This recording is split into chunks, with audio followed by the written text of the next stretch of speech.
निम्नांकित परिपथ में गणना कीजिए ए और बी बिंदुओं के मध्य तुल्य प्रतिरोध की, बैटरी से प्रवाहित धारा का मान, ए और बी के मध्य विभवांतर। तो इस परिपथ को हम देखें गौर से तो वैद्युत धारा ये धन प्लेट कहलाती है, ऋण प्लेट कहलाती है, ये प्लस की ये माइनस की धारा यहां से चलेगी इस तरह, और यहां पर आकर धारा दो भागों में बढ़ जाएगी, एक यहां पर और यहां पर, है ना। जो धारा इसमें जाएगी वही इसमें जाएगी, वही इसमें जाएगी, यानी इन प्रतिरोधों में बहने वाली जो धारा होगी वो एक समान होगी। तो हमें तुल्य प्रतिरोध ज्ञात करना है। आप ऐसे समझ सकते हैं कि जब प्रतिरोधों को श्रेणी क्रम में जोड़ा जाता है उस समय प्रत्येक प्रतिरोध में बहने वाली धारा कैसी होती है, एक समान होती है, उनके सिरों पर विभवांतर अलग अलग होता है। और समांतर क्रम में ठीक इसका उल्टा होता है कि बहने वाली धारा का मान अलग अलग होता है और उनके सिरों पर विभवांतर कैसा होता है, एक समान होता है।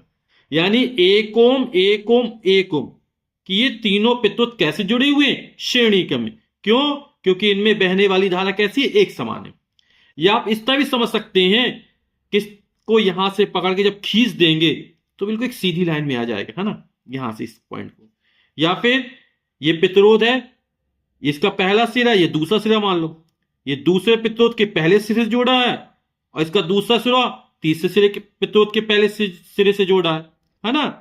यानी ये तीनों प्रतिरोध कैसे हैं, श्रेणी क्रम में जुड़े हैं।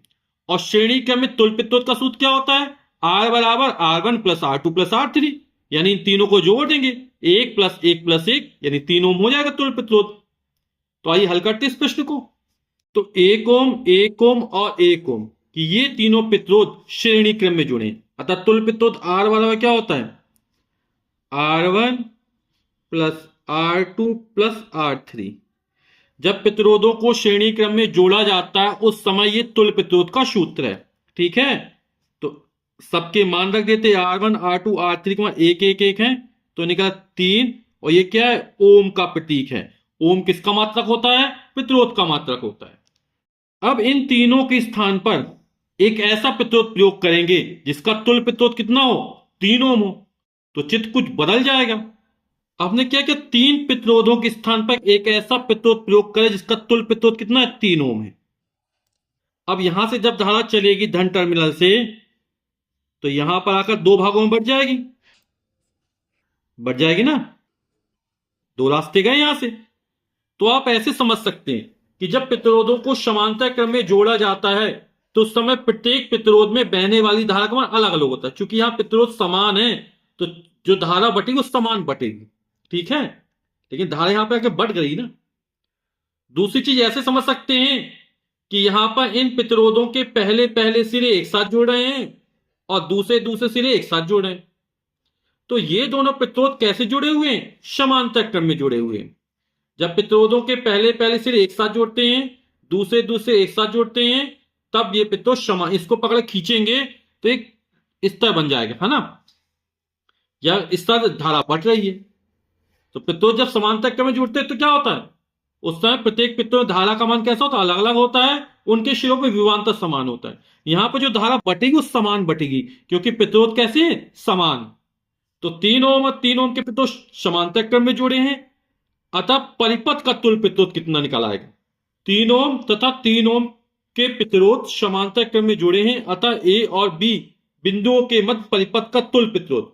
और तुल्य प्रतिरोध में कैपिटल आर मान लिया, ए और बी के बीच है तो कैपिटल आर बराबर क्या होता है, 1 कैपिटल आर बराबर, जब समांतर क्रम में जोड़ते हैं तब तुल्य प्रतिरोध का सूत्र होता है 1/r बराबर 1/r1 प्लस 1/r2, यही होता ना। तो यहां पर इस वाले चित्र के लिए R1 मान लेते हैं और ये R2 मान लेते हैं, ठीक। तो मान रख देते हैं 1/r, ए और बी के मध्य ज्ञात कर आर ए बी लिख देते हैं, चलो। तो 1/r ए बी बराबर R1 का मान 3 है, R2 का मान भी 3 है, 1/3 प्लस 1/3 कितना हो जाएगा, 2/3 हो जाएगा ये। तो आर ए बी का मान कितना निकल आएगा, 1/r ए बी 2/3, दोनों को पलट दो, व्युत्क्रम कर दो, तो 2/3 का 3/2 हो जाएगा। और जब 3 में 2 का भाग करेंगे 1.5 ओम, यानी परिपथ का जो तुल्य प्रतिरोध निकला वो कितना निकला? 1.5 ओम निकला। अब हमें प्रवाहित धारा का मान ज्ञात करना है कि बैटरी से, यहां पे सेल लगा हुआ है, सेल से कितनी धारा प्रवाहित हो रही है। ठीक है, तो हमने परिपथ का तुल्य प्रतिरोध निकाल लिया, सेल की वोल्टता पता हमें, यानी परिपथ का विभवांतर पता है, कुल विभवांतर कितना है, तो ओम का नियम का प्रयोग कर देंगे। V बराबर होता है आई आर, तो I बराबर V अपॉन आर, तो मान निकल आएगा। तो प्रवाहित धारा I बराबर हो जाएगा, ओम के नियम से V बराबर आई आर होता है, तो I बराबर V अपॉन आर। तो यहां तुल्य प्रतिरोध कितना? आर ए बी माना, ए और बी के बीच। V का मान कितना? 1.5, और इसका मान भी 1.5 है, कट जाएगा बराबर 1। और वैद्युत धारा का मतलब क्या होता है? एम्पियर। तो प्रवाहित धारा का मान ज्ञात कर लिया हमने। अब हमें ए और बी के मध्य विभवांतर ज्ञात करना है। ए और बी के मध्य कितना विभवांतर है? तो ए और बी के मध्य हमें तुल्य प्रतिरोध पता होना चाहिए। V बराबर क्या होता है? आई आर होता है। और प्रवाहित धारा, कुल कितनी धारा इसमें प्रवाहित हो रही है ना? तो आई का मान ही पता है कुल हमें, और कुल हमें प्रतिरोध का मान ही पता है, तुल्य प्रतिरोध कितना है। तो ए और बी के मध्य विभवांतर पता चल जाएगा।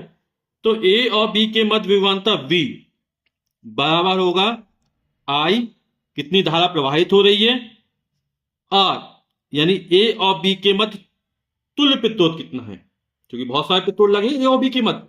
तो ए और बी के मध्य तुल्य प्रतिरोध कितना है, तो V बराबर आई आर ए बी का प्रयोग कर देंगे। आई का मान कितना निकाला? अभी 1 एम्पियर निकाला। आर ए बी का मान कितना है? 1.5 ओम है। ए और बी के मध्य तुल्य प्रतिरोध कितना हो जाएगा? 1.5 वोल्ट। और ये हमारा उत्तर हो जाएगा।